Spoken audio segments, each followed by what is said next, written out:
ताहिर परवेज़ मलिक मेरा नाम है। मैं ज़ीशान साहब का शुक्रिया अदा करता हूँ कि जिन्होंने मुझे अपॉर्चुनिटी दी कि मैं आपसे बात कर सकूँ। इस स्टेज पे जब मैं आपके सामने बैठा हूँ तो मुझे कन्फाइन रहने के लिए कहा गया है कि लॉ ऑफ बेल्स पे मैं बात करूँ। एक चीज़ थोड़ी सी जो मेरी एकेडमिक साइड है वो ज़ीशान साहब ने नहीं बताई कि मैं जो है पंजाब यूनिवर्सिटी लॉ कॉलेज से जो है वो PhD रिसर्च स्कॉलर भी हूँ और मेरा लास्ट ईयर चल रहा है। और 94 के बाद सिर्फ एक बंदे को पंजाब यूनिवर्सिटी ने PhD में डिग्री दी है, तो उसके बाद किसी को भी नहीं दी आज तक। ये बहुत बड़ा अलमिया है हमारे साथ कि हमारी एकेडमिक साइड भी बहुत ज़्यादा कमज़ोर है और प्रैक्टिकल साइड भी कमज़ोर है। तो अभी सबसे पहले मैंने आपको ये डिस्ट्रीब्यूट किया है, ये सिर्फ मदद करने की नीयत से मैंने आपके साथ ये डिस्ट्रीब्यूट किया है। ये मेरे टॉपिक का हिस्सा नहीं है, मैंने इसको प्रीएम्बल बनाया है। ये प्रीएम्बल है क्या चीज़ कि हमारे जो यंग लॉयर्स हैं जब वो प्रोफेशन में आते हैं तो उन्हें सबसे बड़ा प्रॉब्लम ये होता है कि वो ये बार बार सवाल करते हैं कि हम सीखें क्या, हम शुरू कैसे करें। यानी वो कई महीने और कई साल यहाँ पर आते हैं, लेकिन अनफॉर्चुनेटली वो जो है उन्हें ये समझ नहीं लगती कि मैंने सीखना कैसे है और अर्न कैसे करना है। तो 2 से 3 साल कबल जो है वो मैंने इस पे सोचा कि हम लोगों को मदद करें जो हमारे पास आते हैं, हम उन्हें प्रोफेशन में रास्ता दिखाएं। तो ये 2-3 साल पहले जो है ये हमने ये डिज़ाइन किया था, step by step learning target इसमें बनाए गए थे। इसमें मैं ये समझता हूँ जैसे मैं अगर आपकी जगह पर हूँ तो मैं कैसे शुरू करूँ। तो मैंने ये टॉपिक्स जो हैं ये डिवाइड कर दिए हैं। इसमें मलूज़े ख़ातर रखा गया प्रैक्टिकल वर्क को, किताबों को नहीं रखा गया। इसमें मैंने चूँकि मुझे 22 साल यहाँ अदालतों में आते जाते गुजरी है मेरी, तो मैंने इसमें 2 साल लगा के रिपीटेटिव वर्क निकाला है कि ये वो रिपीटेटिव काम है जो हमें यंग लॉयर को फ़ौरन आना चाहिए। अगर वो रिपीटेटिव वर्क जो है वो सीख लेगा तो उसे अर्निंग स्टार्ट होगी। कोई क्या करता है कि वो सिर्फ एक ट्रायल वाले वकील को फॉलो करता है, वो 302 के ट्रायल को 6 महीने देखता रहता है। अगर उसके पास कोई दीगर केस आ जाए तो उसे ये समझ नहीं लगती कि मैं उसको हैंडल कैसे करूं, तो वो फिर इसी मखमसे का शिकार रहता है। इसको हैंडल कैसे करना है इस सारे मामले को, कि हमारे पास 2 ऑप्शन है। अगर हम लैपटॉप यूज़ करते हैं तो इस सारे के फ़ोल्डर बना लें अपने पास, और अगर हम रजिस्टर यूज़ करते हैं तो रजिस्टर पर अलग-अलग ये टॉपिक लिख लें अपने पास। और ये वो बेसिक टॉपिक्स हैं जो बिल्कुल एक प्रैक्टिकल वकील को उससे एक्सपेक्ट किया जाता है कि उसको ये बातें पता हों। और ये वो बातें हैं जो बिल्कुल ग्रास रूट लेवल की हैं। इसमें कतन जो है वो हेक्टिक वर्क जो है वो शामिल नहीं किया गया, ऐसी चीज़ नहीं बताई गई। ये वो है जो हमारे घरों से, महल्लों से और कचहरियों में रोज़ाना काम आता है। यानी अगर 3 महीने का एक टारगेट बनाया जाए, हम मेरे साथ जो लॉयर्स थे हमने उनको ये टारगेट दिया कि आप इसको 3 महीने में जो काम रोज़ाना देखते हैं उसके अंदर जाके लिखें कि ये वाले कि मुझे थोड़ी सी समय लग गई है, और उसके बाद फिर आपको पता लग जाएगा कि इसमें से मैंने कितना टारगेट अचीव कर लिया। अगर कुछ रह जाएगा तो फिर आप स्पेसिफिकली उस पर वर्क करें, जाके उसको ढूंढें। फ़र्ज़ किया मैंने इसके अंदर क्रिमिनल एडवोकेसी पे ये जो चीज़ें लिखी हैं, अब इसमें ड्राफ्टिंग एंड प्रैक्टिकल अप्रोच के हवाले से मेरा ज़ाती ख्याल है कि FIR लिखनी आनी चाहिए।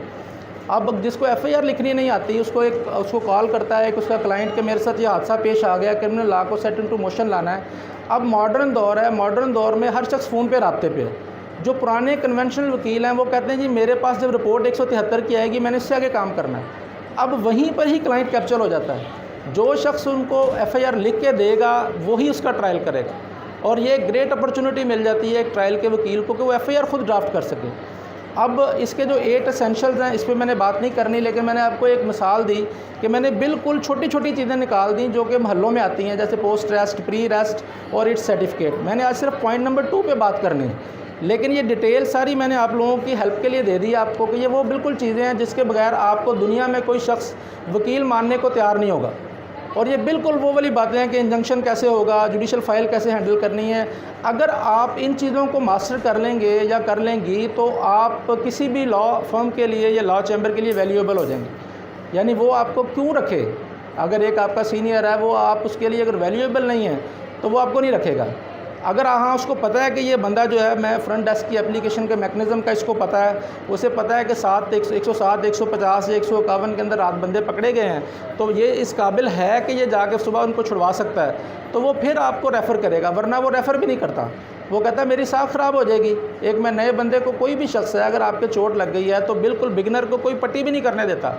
तो अब अनफॉर्चुनेट हमारे साथ ये होता है कि हम लोग ऐसी जगह पे चले जाते हैं जहाँ पे हमें लोग बताना भी चाह रहे हैं लेकिन हमारा कुछ सीक्वेंस नहीं बन पा रहा होता। तो वो सारे बेचारे डिस्ट्रैक्ट हो जाते हैं, कोई एग्ज़ाम्स की तरफ चला जाता है, कोई कहीं और चला जाता है। तो ये मैंने इसके अंदर सारा कुछ सम अप कर दिया कि आप अगर चाहें तो ये रजिस्टर बनाएं और अल्लाह का नाम लेके इसमें शुरू हो जाएं और हर चीज़ जो रोज़ाना देखें उसके नीचे लिखना शुरू कर दें। फिर आपको 1 महीने बाद उसको देखें मुझे इसमें से क्या समय लगी है।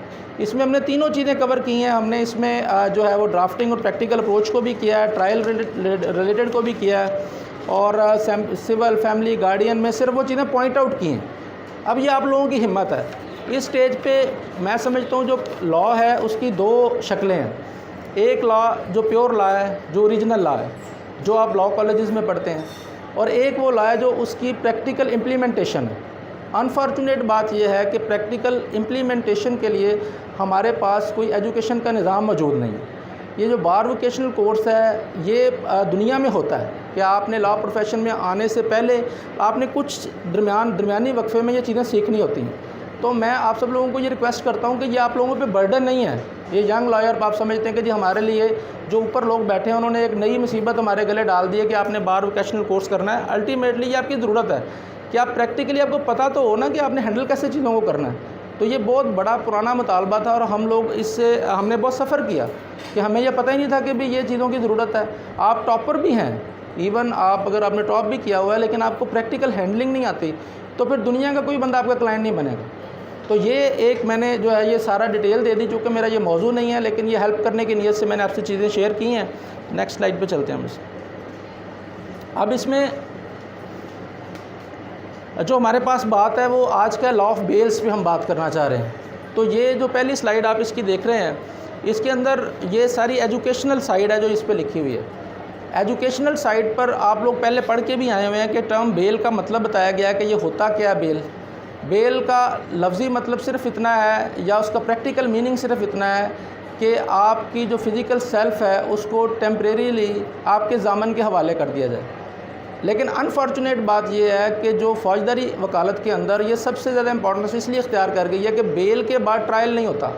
पाकिस्तान के अंदर इस तरह का मैकेनिज़्म बन चुका है कि हर बंदे की तवज्जो सिर्फ बेल की हद तक होती है कि आप मुझे फ़ौरी तौर पर रिलीज़ करा दें, मेरी श्योरिटी बांट दें, उसके बाद वो ट्रायल की तरफ नहीं आते। वजह क्या है इसकी, वो एक लंबी तफसील होगी। मुख्तसर सी बात यह है कि आप लोगों ने कल में लेजिस्लेशन में जाना है, आप लोगों ने कवानीन बनाने हैं, हम लोग जा रहे हैं इस दुनिया से, आप दुनिया में आ रहे हैं। अपनी उम्र के लिहाज से ये चीज़ें आपके अंदर कहीं जमा हो जानी चाहिए कि जो हमारा लॉ है वो स्टेटिक है और जो एप्लीकेशन ऑफ लॉ है ये ग्रो करती है, ये ज़िंदा है। यानी हर रोज़ जो है वो एक हमारी लड़ाई ईवल के साथ है। अब गुड एंड ईवल की बात हम करते हैं कि जो ईवल है वो दुनिया में कोई बताता ही नहीं है। ईवल अपने आप को ज़िंदा रखने के लिए हर रोज़ नई इनोवेशन कर रहा है। हम एक नया कानून बनाते हैं, अगर हमारी असम्बली बनाती है तो ईवल बगैर किसी अप्रूवल के फ़ौरी तौर पे उसके अंदर से एक नेगेटिव रास्ता ढूंढ लेता है। और जो गुड है वो उस पर बात भी नहीं करना चाहता। वो कहता है कि अगर हमने बात की और ये यंगस्टर्स को बता दिया कि ये ईवल रास्ता भी मौजूद है तो वो लोग कहीं उस ईवल रास्ते को फॉलो ना करें। अब अनफॉर्चुनेट ये होता है कि जो गुड है वो रास्ता जो है ढूंढता फिर रहा होता है और ईवल बंदा रिलीज़ करा के घर जा चुका होता है। तो इसकी वजह से भी बड़ी मायूसी फैलती है। तो ये हमारा मौजू नहीं है कि मैं ये कहूँ कि ये होना चाहिए या नहीं होना चाहिए। मैं आपको ये बताना चाह रहा हूँ कि ये होता है और ये आपने इसको इसी तरह कबूल करना है। और जब आपको मौका मिले कि आप एग्जेक्टिव सीट्स पर जाती हैं या जाते हैं या आपको पता हो कि लेजिस्लेशन की क्या ज़रूरत है, आप इसको कानून को एक पौधे की तरह समझें। ये जैसे एक पौधा ग्रो करता है इस तरह ही ये ग्रो कर रहा है। हर रोज़ नई इनोवेशंस आ रही हैं। जब मैं प्रोफेशन में आया तो साइबर क्राइम्स थे ही नहीं। यानी अब वो क्या किया कि साइबर क्राइम तो हमने बहुत बाद में पास किए, लेकिन कंप्यूटर आ गया, कंप्यूटर से रिलेटेड जराइम आ गए। जराइम जो ईवल था उन लोगों ने उसके रास्ते भी ढूंढ लिए और बड़ी देर बाद हमने कहीं जाके साइबर क्राइम्स जो हैं वो एंटर किए और आज तक बहुत सारे लोग उसकी टर्मिनोलॉजी से वाकिफ़ नहीं हैं। तो हमने अपने आप को अपग्रेड करना है, अपडेट करना है, हर रोज़ करना है। यानी अगर आप वकालत के प्रोफेशन में ज़िंदा रहना चाहते हैं तो आपको चाहिए ये कि जिस तरह आपका मोबाइल थोड़ी देर बाद वो कहता है कि इसको थोड़ा सा अपग्रेड करो, अपडेट करो अपने आप को, तो इस तरह मुसलसल अगर हम अपडेटेड रहेंगे तो फिर हम अपने क्लाइंट को रास्ता दिखा सकेंगे। अब क्लाइंट जो है वो आपसे गाइडेंस मांग रहा है, क्लाइंट जो है वो आपको कहता है कि मुझे हर स्टेज पे गाइडेंस दो। अब इसकी मोटी 3 स्टेजेस होती हैं, एक प्री ट्रायल है, एक ट्रायल है, एक पोस्ट ट्रायल है। अब प्री ट्रायल से मुराद जब FIR दर्ज हो जाती है उसको हम प्री ट्रायल कहते हैं, लेकिन उससे भी पहले एक पूरा फेज़ है। कि जब आप पुलिस स्टेशन जाते हैं, आपका मुकदमा दर्ज हो रहा है, नहीं हो रहा, पुलिस की हायरार्की क्या है, उसको क्लाइंट को कैसे आपने असिस्ट करना है, तो ये आपको वेल इक्विप्ड होना चाहिए। अब हमारे जो पुराने लॉयर हैं, ये दो फ़िलासफ़ीज़ हैं, वो कहते हैं कि जी वकील का तो थाने में काम ही नहीं है, तो वो ना उन्होंने खुद सीखा हुआ है, ना वो आगे इसको सिखाते हैं। वो कहते हैं कि नहीं नहीं, ये तो डेरोगेटरी है कि कोई वकील थाने में जाएगा। तो हम भी कहते हैं कि ना जाएं या ना जाएं, ये आपका पर्सनल फेल है, लेकिन आपको पता हो कि ईवल किस तरह से आपके क्लाइंट को वहीं से ही उठा के ले जाता है। अब हम इसमें टर्म बेल की मैंने आपको डेफिनेशन यहाँ पर ब्लैक्स लॉ डिक्शनरी की भी डेफिनेशन है, वेबस्टर उसकी भी यही है।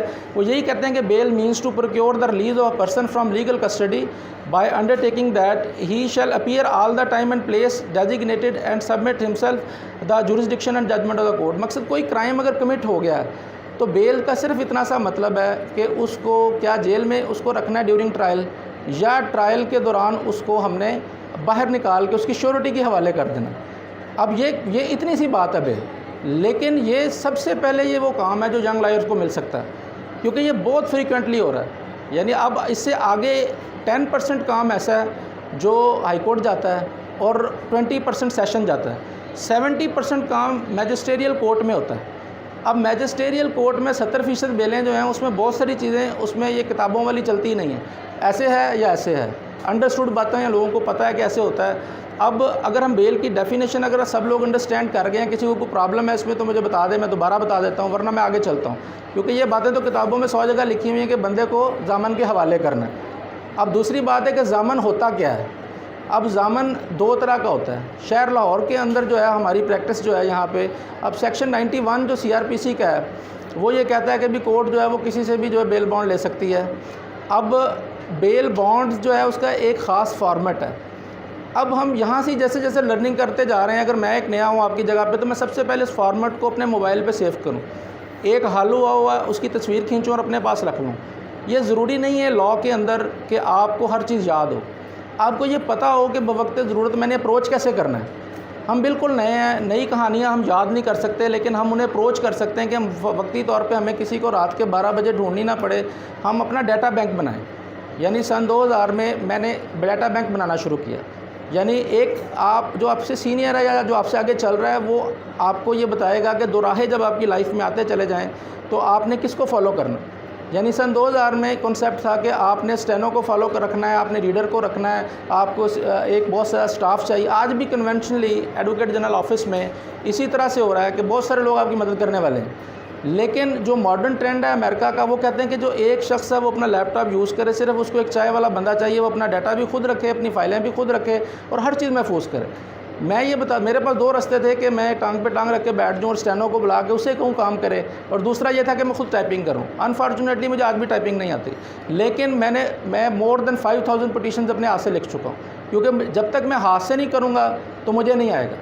तो वो मैंने उसको स्टेनो को सन 2000 में ये बात सीख गया कि मैंने इस रास्ते को इख्तियार करना है। मुमकिन है कोई स्पीकर आए उसने दूसरा रास्ता इख्तियार किया हो। मैं अपनी आपको बता रहा हूँ कि जब मैंने आज से काम करना शुरू किया तो मुझे समझ आना शुरू हुई, खाली कंप्यूटर नहीं, यानी आपको लोअर कोर्ट्स के अंदर बहुत कुछ हाथ से लिखना है। जैसे नमाजियों के सर पर और घुटनों पे निशान है, तो मेरे ये हाथ पर निशान बन गया लिख लिख के कि मैंने इतना लिखा कि हर चीज़ मैंने अपने, ये चीज़ नीचे लगती थी तो मुझे शीशे का वो रखना पड़ा टेबल। तो यानी हमें हर चीज़ हाथ से करनी है। बहुत दफ़ा ऐसे होता है, जैसे अब बहुत बर्निंग इशू बाज़ बन जाता है कि इमरान खान साहब का इशू बना हुआ है, मौके पर पिटीशन देनी है, तो आप इस काबिल हों कि आप उर्दू में भी पिटीशन लिख सकें। यानी अब जो ब्रीड आ रही है वो इंग्लिश में पढ़ के आ रही है और उनके लिए उर्दू के बहुत ज़्यादा मसाइल हैं। वो कहते हैं मुझे उर्दू समझ नहीं आती जो इंटरा मॉडर्न लिखे हुए हैं। तो अब उसका हल यही है कि हमने अपने पे खुद वर्क करना है। अब बहुत आसान है कि जो आपसे पढ़ा नहीं जा रहा उसकी तस्वीरें खींचें और ऐसा बंदा ढूंढे जो साथ है, वो आपकी मदद कर देगा और उसको आप पढ़ लेंगे। मैं दोबारा बेल बॉन्ड की तरफ जाता हूँ कि बेल बॉन्ड क्या होता है कि अब शहर लाहौर के अंदर हर एरिए की अपनी प्रैक्टिस है। लाहौर के अंदर फ़र्द के ऊपर मचलका नहीं होता। यानी फ़र्द क्या होती है, फ़र्द जो छोटे छोटे नवाही इलाके हैं, हमारी पेरिफ्रीज़ हैं, वहाँ पे जजेस की ये रिक्वायरमेंट होती है कि अगर किसी शख्स ने किसी की ज़मानत देनी है तो वो पटवारी के पास जाए, फ़र्द मलकियत साथ लेके आए, वो साथ अटैच होती है, फ़र्द बराए ज़मानत लिखा जाता है उसके ऊपर। जबकि जो हमारी लोअर को या लाहौर के अंदर यहाँ पर वो एक्सपेक्ट करते हैं कि हम सेल डीड लेके आएँ। कहीं कहीं हम जो अलॉटमेंट लेटर को भी ले लेते हैं और लोअर कोर्ट के अंदर मोटरसाइकिल और जो है वो गाड़ी के कागज़ भी चल जाते हैं। तो ये डिपेंड करता है कि ऑफेंस किस किस्म का है। यानी जिसके अंदर कोर्ट हैंडल किसको कर रही है। यानी कुछ वर्किंग हमारी लोअर कोर्ट्स के अंदर इसे आप इस तरह डिवाइड कर लें कि डबल विकेट मैच भी होता है, 20-20 भी होता है, टेस्ट मैच भी होता है। तो ट्रायल जो है वो आपका टेस्ट मैच है, और ये जो छोटे छोटे काम हैं ये सारे आपके 20-20 और डबल विकेट है। यानी जब तक एक नया वकील समझने की कोशिश करता है, कोई हैकल जैकल घुसता है, वो काम करवा के चला भी जाता है, और अननेसेसरी लोग जो टाउट्स हैं वो सारे मार्केट को कैप्चर कर चुके हैं। 90% काम जो है, हम सब सारे लोग, आप ब्रेन हैं, आप पढ़ के आए हैं, काम आपने सीखा है, लेकिन वो इतने शार्प हैं कि उन्होंने रास्ते ढूंढ लिए हैं। जहाँ पे लॉ होगा वहाँ पे इसकी अब्यूज़ होंगी। तो जो अब्यूज़ हैं वो फौरी तौर पे उस अब्यूज़ को वो लोग इस्तेमाल करते हैं, अपने रास्ते बना लेते हैं। पाकिस्तान के अंदर हम आहिस्ता आहिस्ता कवानीन बना रहे हैं। एक बंदे ने 550 ज़मानतें दी हुई हैं, और इतनी स्मार्टली वो काम करते हैं कि वो, आप लोग कहते हैं कि जाओ असली करवा के लाओ, असली बंदा नहीं पहुंचता, जितनी देर में वो बंदा रिलीज़ होकर चला जाता है। तो बेल बॉन्ड्स, यानी हमें पता हो कि जब रात को हमें कॉल आती है कि भी मैं रात, ये मेरे पर FIR हो गई है। अब अगर FIR आने के बाद आपने उसको बताना है कि आपके पास सुबह क्या होना चाहिए। सबसे पहले FIR होनी चाहिए। मैं बिल्कुल ग्रास रूट लेवल पे बात कर रहा हूँ। अगर आपने एकेडमिक साइड पे गुफ्तगू करनी है तो मैं उसको आगे बढ़ाता हूँ। अगर जिशान साहब आप मुझे असिस्ट करें कि जो मैं whatever I can tell. अच्छा, मैं ये बताना चाह रहा हूँ कि हम जब हमारे पास कॉल आती है कि जी ये एक बंदा रात को हमारे पर FIR हो गई है, तो उसका स्टैंडर्ड क्या है, हमें क्या चाहिए। हम फौरी तौर पर उसे व्हाट्सएप पे या मॉडर्न डिवाइसेस के लिए उसकी FIR मंगाने की कोशिश करें कि उसे हुआ क्या है। अब जैसे ही वो हमारे सामने FIR आ जाएगी तो हमने इसको ये देखना है कि क्या ये सीरियस है या नॉन सीरियस है। दो ही कैटेगरीज़ हैं। एक छोटे छोटे पेटी फेंसेज हैं, 188 हो गई जी, डबल सवारी पे बैठा हुआ था, डबल बैठ गया जी, 2 हो गए। अब यहाँ ये भी समझना है कि जिसके साथ पे लग जाए, PPC का फेंस कोई है तो इसको इन्वेस्टिगेशन विंग हैंडल करेगा, और जिसके साथ पे ना लगे, जैसे 25D है, टेलीग्राफी एक्ट है, इसको ऑपरेशन विंग हैंडल करेगा। अब उसको पेश करवाने वाले लोग ही और हैं। पे PPC, हाँ, ताज़ीरात पाकिस्तान जी। अब अच्छा, अब वो ये होता है कि हमें जब वो जो है ना, फ़ौरन हमें समझना चाहिए कि इसको क्लाइंट को अब इसने हैंडल किसने करना है। यानी थाने के अंदर, लाहौर शहर के अंदर पुलिस आर्डर 2002 जब से आया है, तो हमने लाहौर में इम्प्लीमेंट करते हुए थाने के अंदर 2 हिस्से बना दिए हैं। एक ऑपरेशन विंग कहलाता है, एक इन्वेस्टिगेशन विंग कहलाता है। अब थाने के अंदर जो पुलिस स्टेशन है उसमें जो ऑपरेशन विंग है उसका इंचार्ज SHO होता है, और इन्वेस्टिगेशन विंग का इंचार्ज इन्वेस्टिगेशन होता है। अब हमने जाना किधर है, अब ये दोनों के ऊपर जो है एक SDPO होता है। वो SDPO या ASP होगा या DSP होगा। वो सुपरवाइजरी पुलिस ऑफिसर है, वो SHO का भी इंचार्ज है और इंचार्ज इन्वेस्टिगेशन का भी इंचार्ज है। उस रैंक में आके ये दोनों अख्तियार इकट्ठे हो जाते हैं। उससे जब हम ऊपर जाते हैं, जी सॉरी,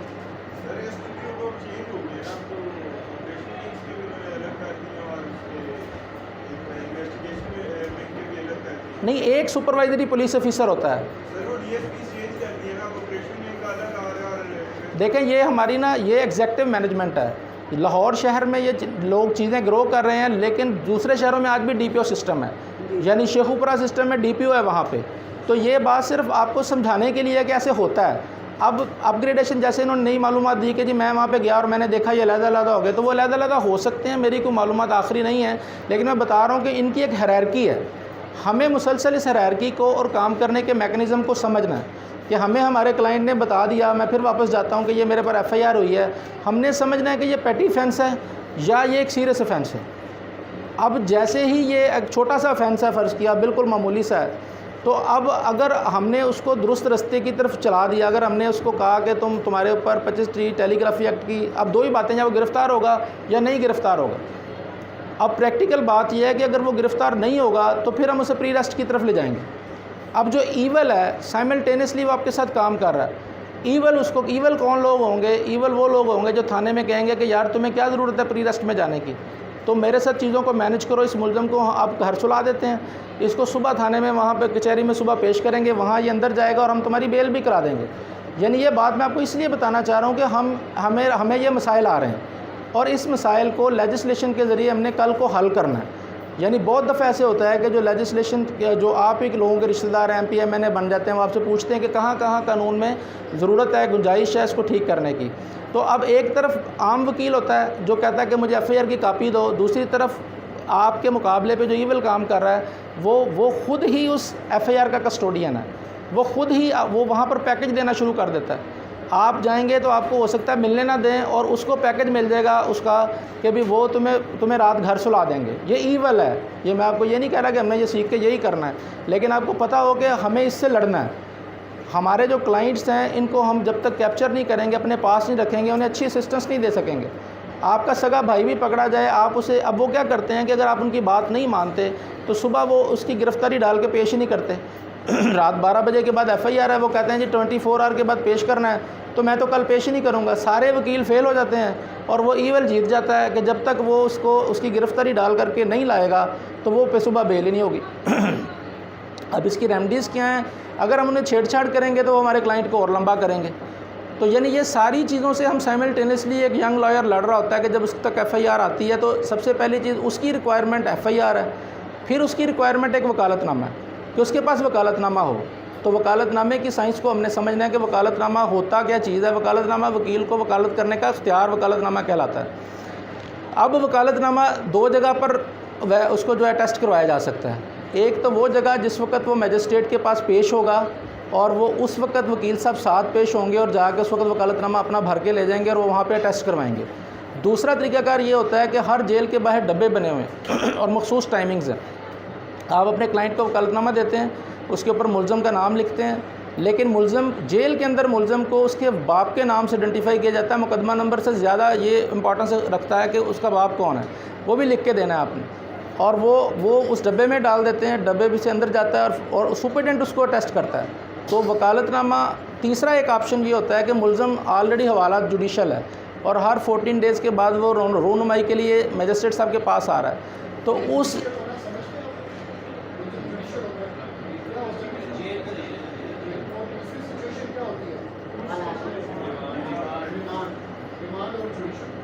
तीसरा ऑप्शन क्या होता है? अगर आप मुलज़म पेश होकर गया जज साहब के सामने, अब वो जुडिशल रिमांड तो का मतलब तो आपने बता दिया कि भी वो जेल के अंदर उसको भेज दें और उसकी जो कस्टडी है वो जुडिशल अफसर अपने ले ले, अपने उसमें ले ले डोमेन में। और एक फ़िज़िकल रिमांड का मतलब वापसी होता है कि फ़िज़िकल रिमांड का मतलब है कि उस शख्स को वापस पुलिस के हवाले for the time being they दिया जाए। तो तीसरा ऑप्शन क्या होता है जब हम वहाँ पेश हों? तो क्या हम आर्गूमेंट कर सकते हैं? सॉरी, और कोई लफ्ज़ इस्तेमाल करें? नहीं, बरी नहीं, डी से होता है डिस्चार्ज। सेक्शन कोई बताए? नहीं, और 63 यानी 63 के अंदर, यानी आप, ये बेसिक चीज़ है कि जब एक मुलज़म को पुलिस पकड़ के जब जज साहब के सामने खड़ा कर देती है तो वहाँ पर 3 बातें डिसाइड हो रही होती हैं। अब होता क्या है वहाँ पे, उस दिन तक जैसे ही जब बंदा पकड़ा जाता है, पकड़ने के बाद पुलिस डायरीज स्टार्ट हो जाती हैं। पुलिस डायरीज़ क्या हैं कि वो पुलिस लिखती है, सबसे पहले FIR लिखती है उसकी पहली ज़िम्नी में, और उसके साथ नक्शा मौका नज़री उसकी दूसरी आइटम है, और थर्ड ये होती है कि भी अगर मौके से कोई चीज़ बरामद हुई तो फ़र्द मकबूज़ियाँ बनाती है और वो समझती है कि इसके जो फ़िज़िकल सेल्फ़ है वो मुझे कुछ देर के लिए रिक्वायर्ड है, वो एक दरख्वास्त बना के ऊपर लगाता है। उस दरख्वास्त के ऊपर क्या लिखा होता है? मुकदमा नंबर बेजुर्म थाना लिखा हुआ है, मुलज़म की नाम बल्दियत लिखी हुई है, दरख्वास्त वो रिक्वेस्ट करता है कि फ़िज़िकल रिमांड, और नीचे रीज़न देता है, और रीज़न देने के बाद वो साइन करता है और उसको कहाँ से फॉरवर्ड करवाता है? कौन बताएगा? प्रोसिक्यूशन डिपार्टमेंट से उसको फॉरवर्ड करवाएगा। और वो जो प्रोसिक्यूशन से किससे फॉरवर्ड करवाएगा? अगर वो मैजिस्ट्रेट के पास है तो किससे करवाएगा, और सेशन जज के सामने अगर है तो कहाँ से करवाएगा?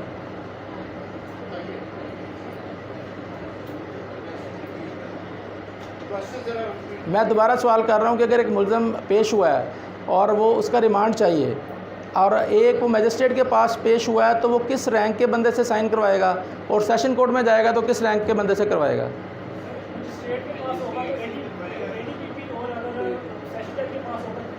कौन बताएगा कि सेशन जज के पास कौन सा रिमांड पेश होता है? कौन से ऑफेंस में सेशन जज के पास रिमांड पेश होता है? सॉरी, ऊंचा बोले।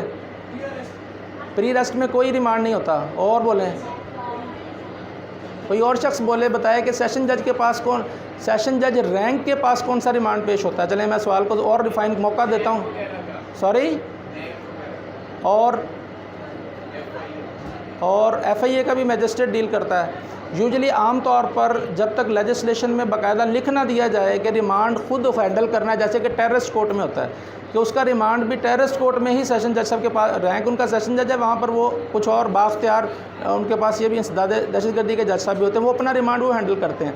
लेकिन 95% रिमांड मैजिस्ट्रेट के पास आता है, 302 का रिमांड भी मैजिस्ट्रेट के पास आता है, यानी वो अपना इलाका मैजिस्ट्रेट जो है वो रिमांड को हैंडल करता है। अब वो जब रिक्वेस्ट जज साहब के सामने आती है, फॉरवर्ड शुदा होती है, हमें ये समझना है कि ADPP, DDPP और इनके ऊपर दो ऑप्शन आ जाते हैं जब आप DDPP बन जाते हैं, या तो आप DP बन जाएं, डिस्ट्रिक्ट प्रोसिक्यूटर बन जाएं, या DPG बन के हाई कोर्ट चले जाएं।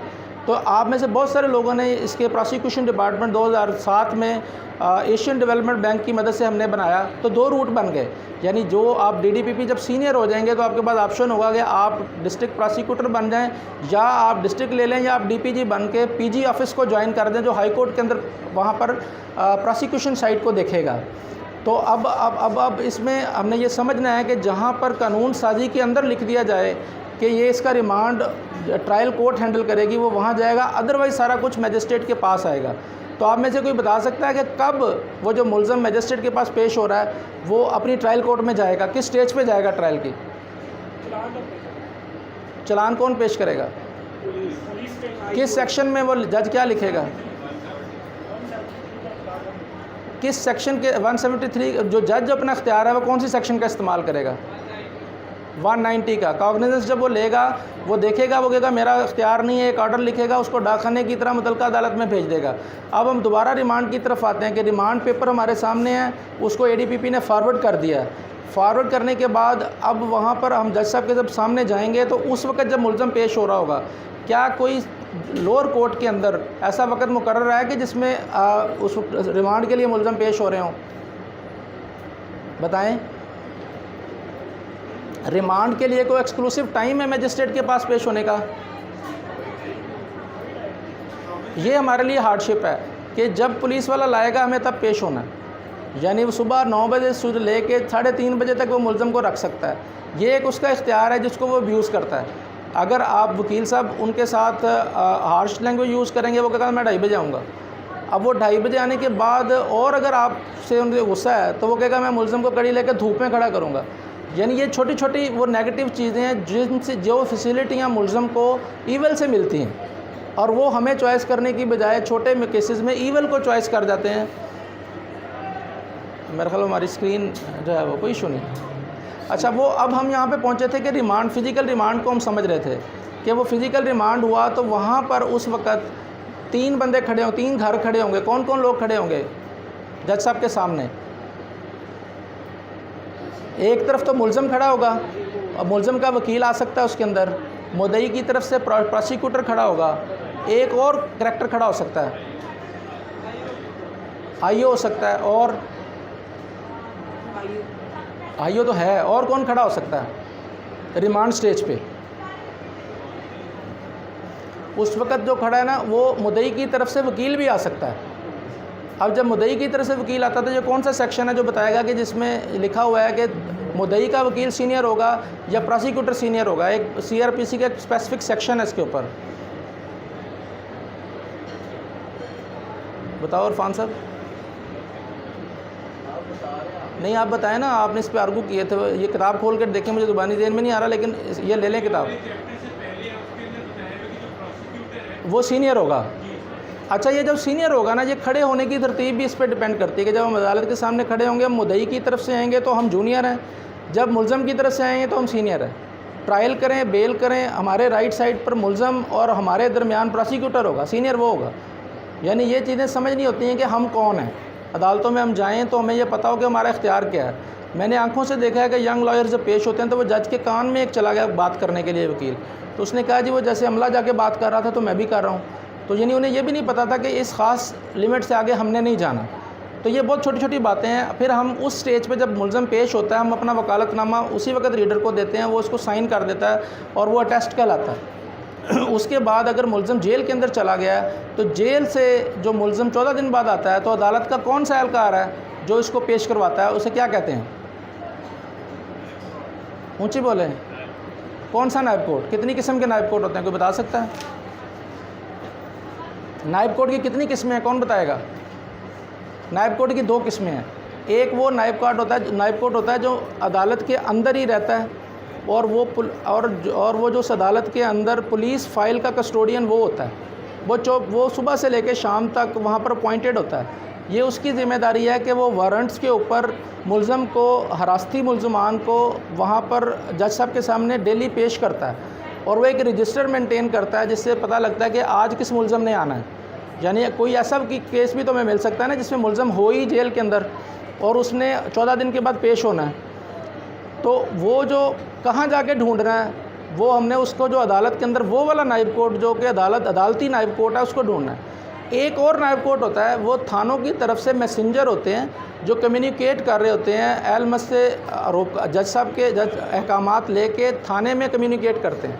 वो मुख्तलिफ़ थानों के वो अलहदा से एक मैसेंजर है, वो भी कहते हैं जी फ़लाँ थाने का नायब कोर्ट है। अच्छा, ये जो कोर्ट की तरफ से थाने को मैसेज जाता है, आप में से को बता सकते हो उसको उर्दू में क्या कहते हैं?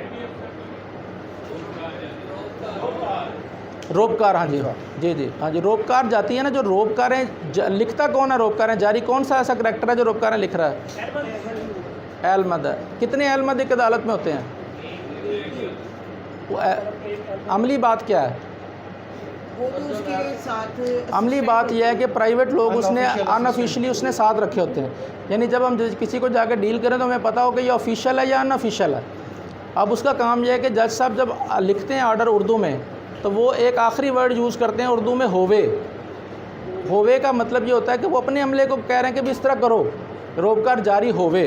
यानी वो जो उर्दू में लफ्ज़ है वो एक्चुअल वो एलमद ने उसके ऊपर उसको प्रोसीड करना है और उसके मुताबिक जज साहब का हुक्म बनाना है। एलमद और कौन कौन सी किस्म की रोबकार तैयार करता है?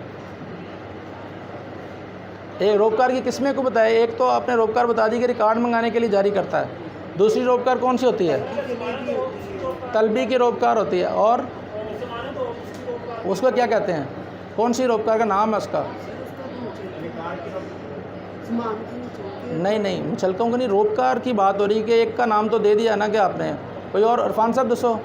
रोबकार रिहाई, उसे रोबकार रिहाई कहते हैं। कि जाती होगी रोबकार रिहाई? थाने में नहीं जाती, जेल। और तो बहुत सारे काम हैं। हाँ जी, लेकिन हम सिर्फ रोबकारों की बात कर रहे हैं।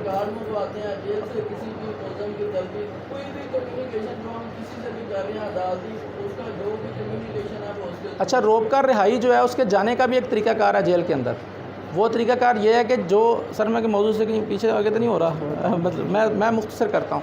रोबकार रिहाई जो थाने में जाती है, जेल में जाती है, उसको एक मैकेनिज़्म इन्होंने बनाया है कि सारी रोबकारें इकट्ठी होती हैं, एक सीनियर जज उसको काउंटर साइन करता है और एक बंदा हर जुरिस्डिक्शन में मौजूद होता है कि जिसका नाम जेल में लिखा हुआ है।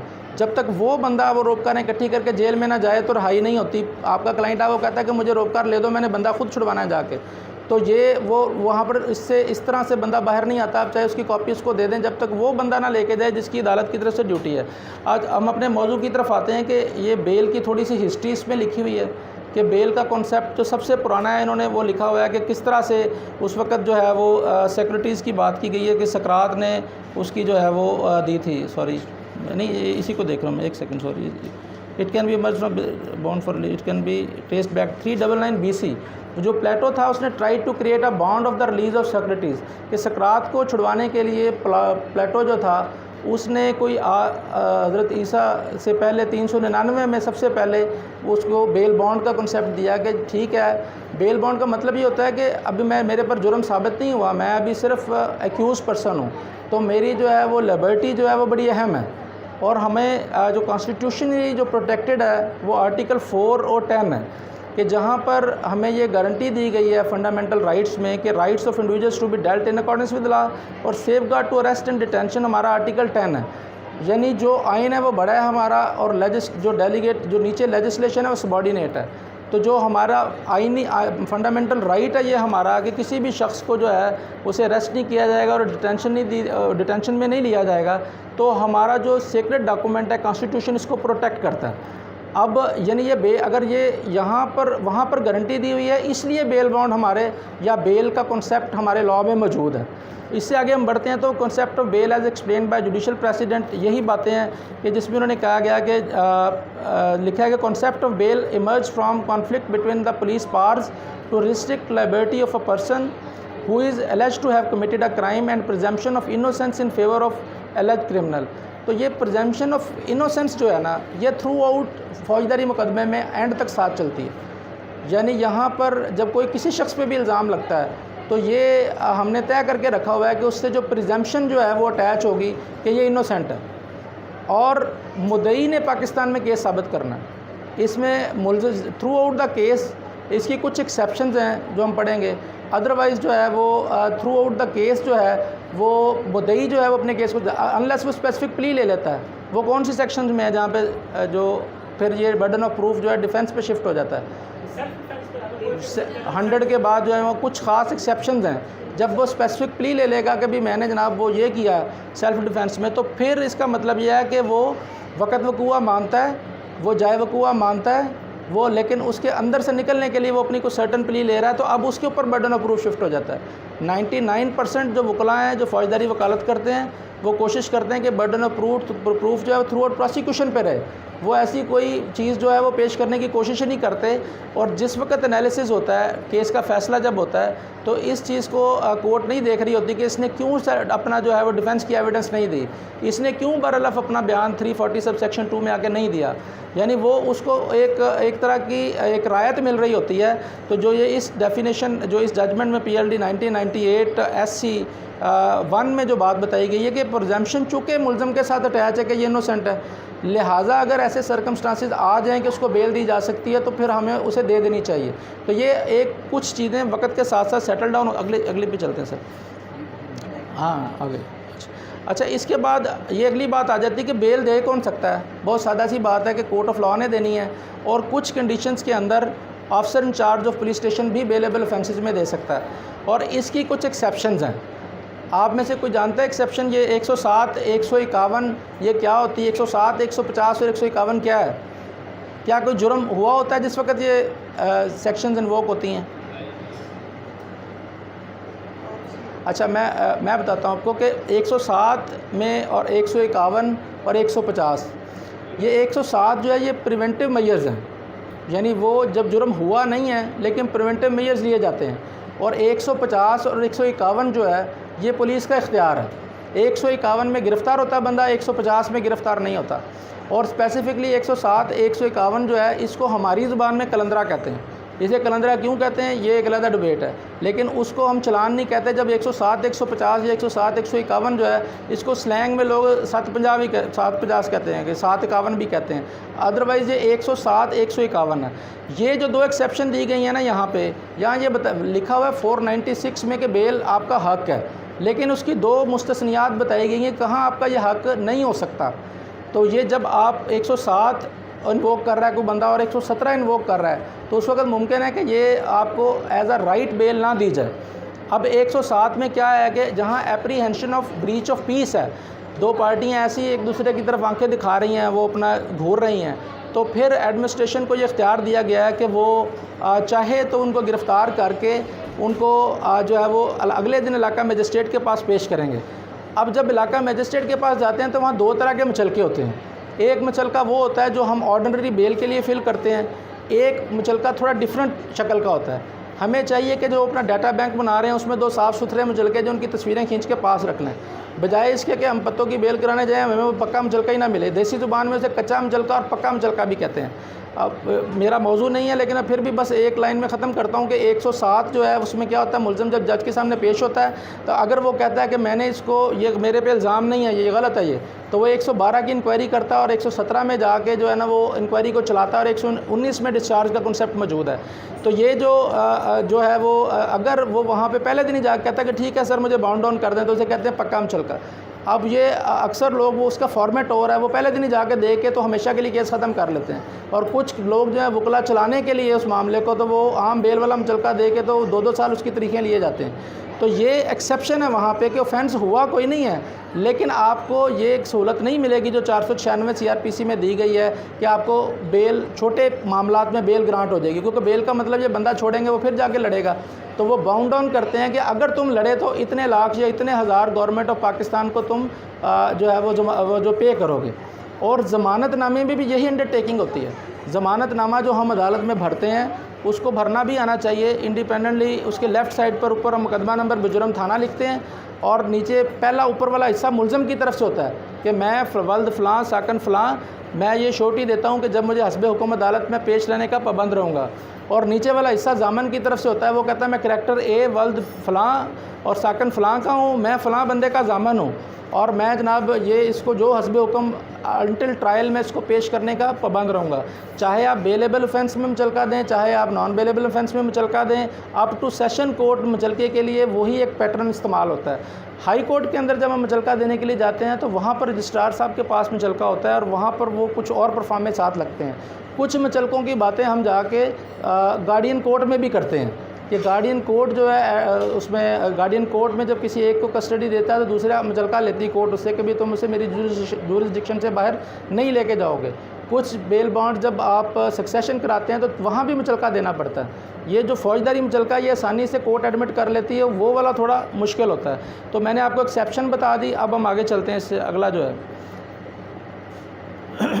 मेरी को कम्युनिकेशन में प्रॉब्लम आए तो मैं माजरत ख्वाह हूँ क्योंकि मैं ना तो रेगुलर टीचर हूँ, मैं सिर्फ प्रैक्टिशनर हूँ।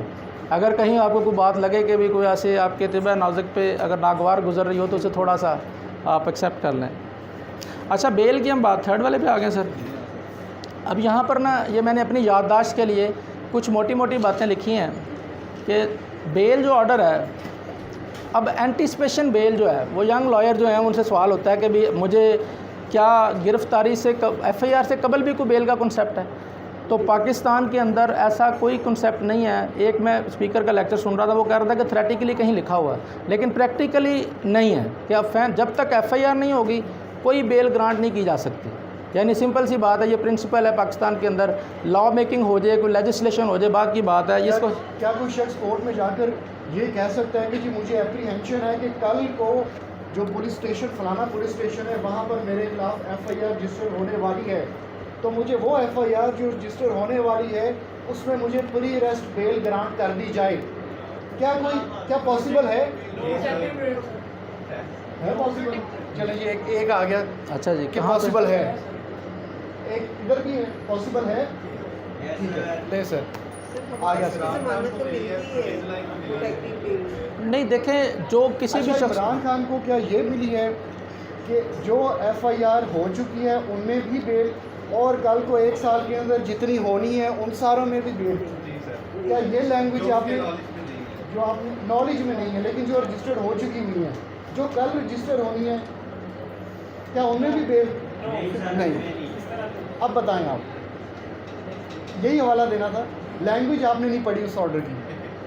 अच्छा, इसमें ये होता है कि हमेशा से नई इंटरप्रिटेशन की गुंजाइश रहती है, इसीलिए अदालतें बैठी हुई कि अगर कुछ भी समझ ना आ रहा हो तो 199 में जाके यही लोग एक्सेप्शंस की बात करते हैं कि देखें लॉ में मेरे लिए गुंजाइश मौजूद नहीं है तो मुझे आप रायत दें। तो वहाँ पर 496, 497 और 498 की बात नहीं हो रही होती, वहाँ पर आप 199 में जाते हैं, आप कुछ भी कह सकते हैं कि जनाब, और हमेशा नीचे नोट देना पड़ता है रिट के अंदर कि मेरे पास कोई अल्टरनेट रेमेडी नहीं है, इसीलिए मैं जनाब के पास आया हूँ।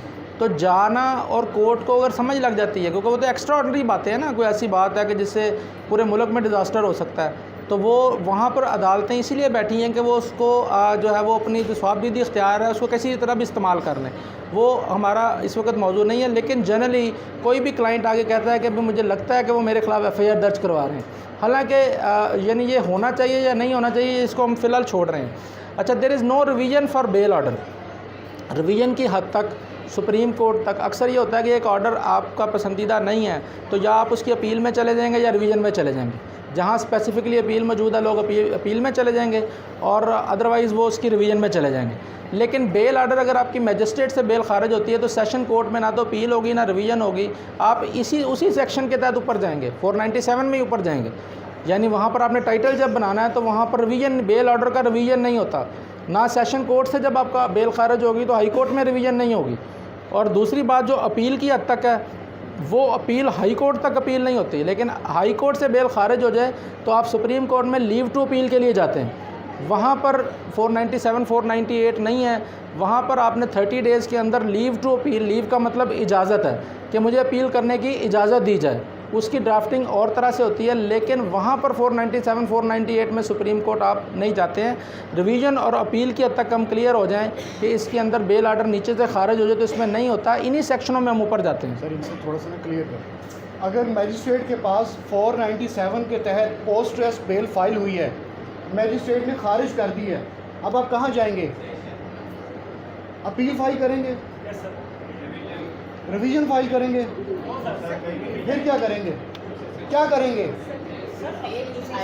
अब आप सेशन कोर्ट में भी उसी सेक्शन 497 के तहत दोबारा ही बेल फाइल करेंगे, और अगर सेशंस कोर्ट भी आपकी पोस्ट रेस्ट बेल खारिज कर देती है तो आप हाई कोर्ट में रिट करेंगे, क्या करेंगे? नो, अब आप दोबारा 497 के तहत ही बेल फाइल करेंगे। मजिस्ट्रेट ने आपकी बेल खारिज की, आप सेशंस कोर्ट में जाएंगे, 497 के तहत दोबारा बेल फाइल करेंगे। सेशंस कोर्ट ने भी बेल खारिज कर दी, अब आप दोबारा हाई कोर्ट में जाएंगे, 497 के तहत ही बेल फाइल करेंगे। लेकिन जिस तरह सर ने कहा कि अगर आप सुप्रीम कोर्ट में जाते हैं तो अब आप 497 के तहत नहीं जाएंगे, लीव टू अपील होगी, लीव टू अपील होगी। तो ये बड़ी इंपॉर्टेंट चीज़ है, इसको क्लियर हो गई है। बेल जब फाइल होती है, बेल खारिज हो जाए या बेल एक्सेप्ट हो जाए, अगर एक्सेप्ट हो जाए कैंसिलेशन मूव हो सकती है, लेकिन उसको हम अपील या रिवीजन रिट नहीं करते। अच्छा, उसके बाद अगली बात यह है कि concept of multiple accuse of one FIR can file. अच्छा, एक बात हमने समझनी है कि एक बंदे पर 4 एफआईआर हैं, तो जो 4 एफआईआर हैं उसके ऊपर हैं ना, तो वो उसमें एक बेल नहीं लगाएगा। यानी ये कॉन्सेप्ट मौजूद नहीं है कि आप एक बेल लिखें, उसमें चारों का हवाल लिखें, 4 एफआईआर हैं उसी दरख्वास्त में डाल के तो बेल मांगें, ये कॉन्सेप्ट पाकिस्तान में नहीं है। अलबत्ता ये चीज़ मौजूद है कि एक एफआईआर में 8 मुलज़म हैं, आप 8 की एक दरख्वास्त के ज़रिए बेल लगा सकते हैं। यानी हम इस चीज़ को भी अपने पास नोट डाउन रखें कि ये एक बेसिक जनरल बातें हैं, बेल के हवाले से लोगों को पता है सबको। अब जो है physical presence of accuse person is necessary along with exception 498 CRPC। तो यानी बेल के हवाले से जो एपेक्स कोर्ट हैं उनका ख्याल ये है कि जो मुलज़म को तभी मिलेगी जब उसकी फ़िज़िकल प्रेजेंस जो है वो कोर्ट के सामने हो। अब वो प्री रेस्ट की शक्ल में उसके सामने हो, पोस्ट टेस्ट की सूरत में चूँकि जुडिशल कस्टडी में ऑलरेडी होता है वो उनके सामने ही होता है, और 496 की हद तक भी जब हम प्री रेस्ट करवाते हैं तो मुलज़म वहाँ अपीयर होता है। तो इसकी सिर्फ एक एक्सेप्शन है, वो क्या है? कौन कोई बता सकता है कि जब मुलज़म सामने ना हो और वो फिर भी बेल मांगे? कौन सी प्रोटेक्टिव बेल? प्रोटेक्टिव बेल में तो मुलज़म का होना ज़रूरी नहीं है, पेश होना ज़रूरी है। प्रोटेक्टिव बेल में मुलज़म का पेश होना ज़रूरी नहीं है। कोई बंदा ऐड करे, बोले। हाँ, वो सही कह रहे हैं कि प्रोटेक्टिव बेल की 2 किस्में हैं। एक वो प्रोटेक्टिव बेल है जो एक जुरिसडिक्शन से दूसरे जुरिसडिक्शन में जाने के लिए मिलती है। एक वो बेल है जो आप बाहर से आने के लिए आते हैं तो तब वो बेल एप्लीकेशन नहीं होती, वो रिट फाइल होती है। उसमें उस रिट के अंदर आपको एक ख़ास तरीके से आप अपनी रिट फाइल करते हैं और वो आपको मौका देती है, कोर्ट आप साथ टिकट लगाते हैं कि आप लैंड करके अपनी अदालत तक जाने के लिए 2 से 3 दिन मिलते हैं। वो एक एक्सेप्शन है जिसमें मुलज़म पेश नहीं होता, लेकिन हमने उसके अंदर एक गुंजाइश निकाली है। कोर्ट ने कुछ प्रेसिडेंट्स के ज़रिए, वो मैंने इसमें आगे आएगी, वो मेंशन किया हुआ है। अब हम इन्होंने ये कहा था कि क्योंकि प्रोटेक्टिव बेल में एप्रीहेंशन ऑफ अरेस्ट होती है, जी जी, मेरा ख्याल यहाँ क्लियर करना ज़रूरी है कि जब एप्रीहेंशन ऑफ अरेस्ट होती है तो प्री अरेस्ट बेल भी तभी फाइल की जाती है। अब थोड़ा सा मेरा हाँ जी, प्रोटेक्टिव बेल और ये आगे आएंगे, सारा कुछ आएगा आगे। यानी इस पे हम ये जनरली अब साथ साथ हम चलेंगे तो ये आगे जाके ये सारी बातें नज़र आएंगी, और मैंने कुछ पिटीशंस भी पूरी इसके अंदर दी हुई हैं ताकि आप उसको देख सकें। अब इसके बाद फिजिकल प्रेजेंस और उसकी एक्सेप्शन हमने बात कर ली। अच्छा, 498A CRPC, ये मुझे आपकी वजह से पढ़ने का मौका मिला। प्रैक्टिकली हम इसको पढ़ते नहीं हैं, लेकिन 498A CRPC में फ़िज़िकल प्रेजेंस यहाँ लेजिस्लेशन है, मैं पर बंद किया हुआ है। यानी 498 पढ़ते हैं, 496 आप 96, 97, 98 को तो समझ है ना आपको इस चीज़ की। 496 बेलेबल ऑफेंस है, 497 पोस्ट टेस्ट बेल के लिए, और 498 प्री रेस्ट के लिए इस्तेमाल होती है। और 496 भी जो है बेलेबल ऑफेंसेस में हम 496 को इन्वोक करते हैं। यानी ये बेल के हवाले से ये 3 सेक्शन हमें याद होनी चाहिए। और ये जो अगर हम इसे देखें तो 496 से लेके 502 तक बेल्स का कॉन्सेप्ट CRPC में नज़र आता है। अब इसके बाद नो बेल एप्लीकेशन विदाउट वकालतनामा एंड इट्स एक्सेप्शन, कि आप वकालतनामे के बगैर बेल नहीं लगा सकते, लेकिन इसकी कोई एक्सेप्शन बताएगा कि जब वकालतनामे के बगैर भी अदालत आपको सुन ले। क्या बेल में वकील अपना वकालतनामा लगाए बगैर एक्यूज की तरफ से बेल फाइल कर सकता है? बोले, ये कैसे है सर? एक पीछे से हाथ खड़ा कर।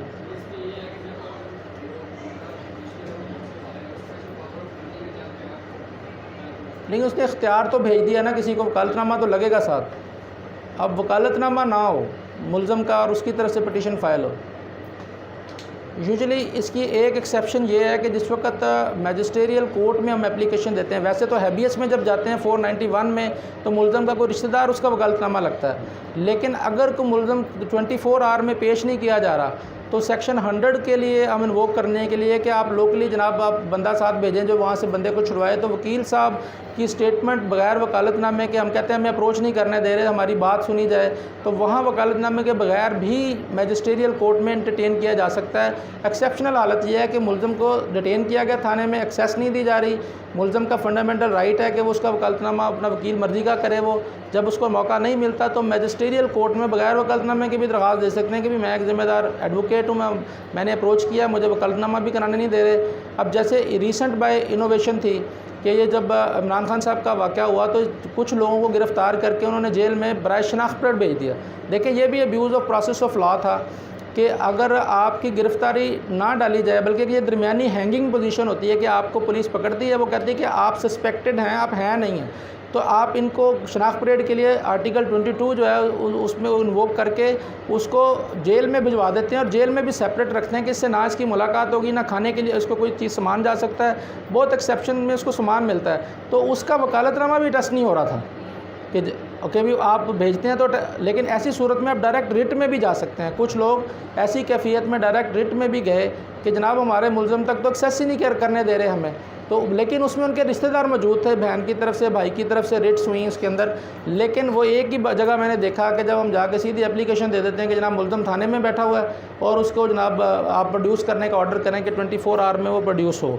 अब उसके बाद जो है वो bail is always in cognizable offence and it's exception, कि ये एक मोटी सी बात है कि ऑफेंसेस जो हैं वो दो तरह के हैं, एक काबिल दस्तअंदाज़ी हैं, एक नाकाबिल दस्तअंदाज़ी हैं। कोई एक बंदा बताएगा वो कौन से होते हैं दस्तअंदाज़ी और कौन से नाकाबिल दस्तअंदाज़ी? गिरफ्तारी होती है, कॉग्निजेबल होती है, नॉन कॉग्निजेबल होती है जिनमें गिरफ्तारी नहीं हो सकती, जैसे फ्रॉड, जालसाजी, ये कॉग्निजेबल ऑफेंस हैं। नॉन अच्छा, नॉन कॉग्निजेबल केसेस में FIR रजिस्टर्ड होती है? जी सर होती है। और कोई बताए?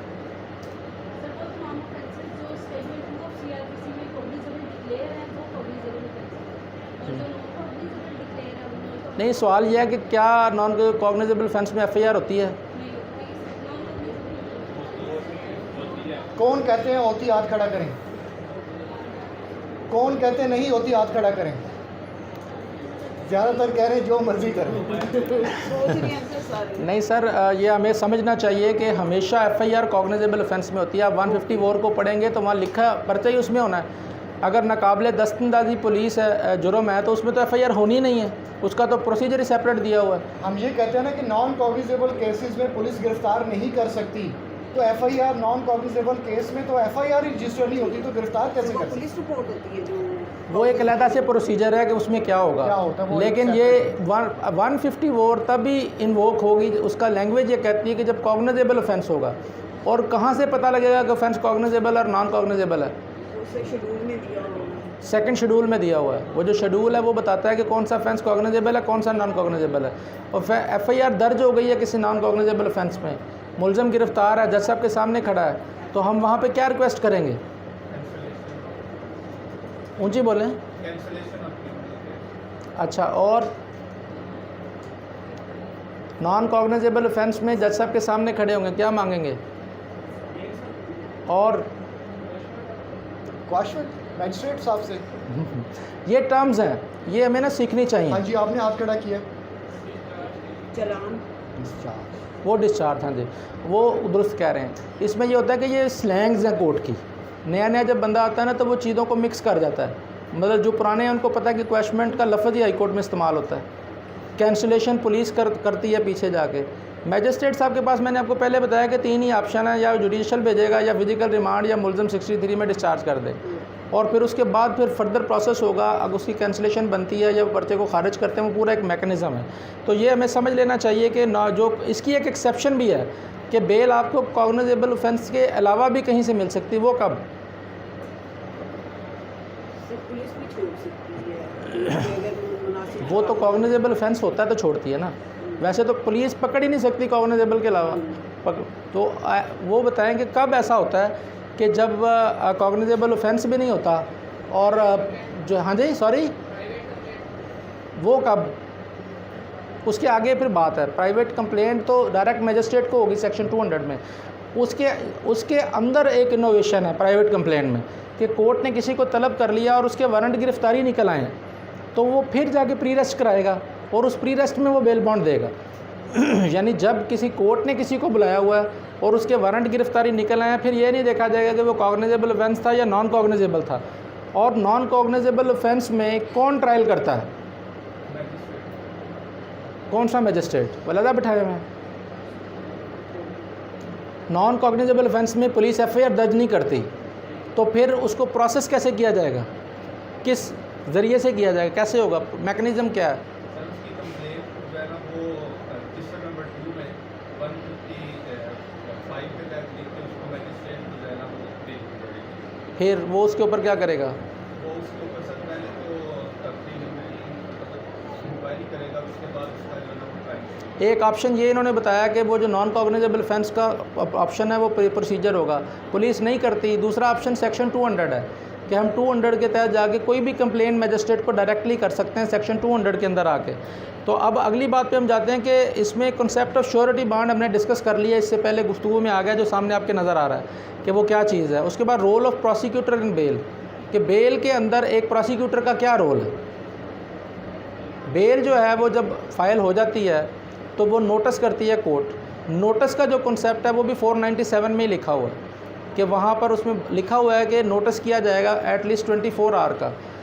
अब 24 आवर में एक पूरी एक बॉडी जो गवर्नमेंट ने बनाई है, बाहर के मुमालिक में से क्राउन कहा जाता है, पाकिस्तान में प्रोसिक्यूशन कहा जाता है। प्रोसिक्यूशन पुलिस और अदालत के दरमियान एक अदारा है, वो अदारा ग्रो हो रहा है, अभी वो बढ़ रहा है, छोटा सा पौधा है, बड़ा हो रहा है। तो वो प्रोसिक्यूटर जो है उसका एक रोल है अदालतों में, वो मुद्दई के हकूक़ के तहफ़्फ़ुज़ के लिए अदालत में मौजूद होता है। और वो प्रोसिक्यूटर का रोल ये है कि जिस वक्त आप आर्गूमेंट करेंगे तो वो मुद्दई की साइड से वो आर्गूमेंट करेगा, और उसके अलावा वो रिकॉर्ड को प्रोक्योर कर रहा होता है कोर्ट के कहने पे। और लोअर कोर्ट में वो एडीपीपी कहलाता है, और सेशंस कोर्ट में जब जाएँ तो वो डीडीपीपी कहलाता है। जब आप हाई कोर्ट में जाएँ तो वो फिर डीपीजी कहलाता है, और वहाँ पर एपीजीज़ भी हैं, डीपीजीज़ भी हैं और पीजीज़ भी हैं।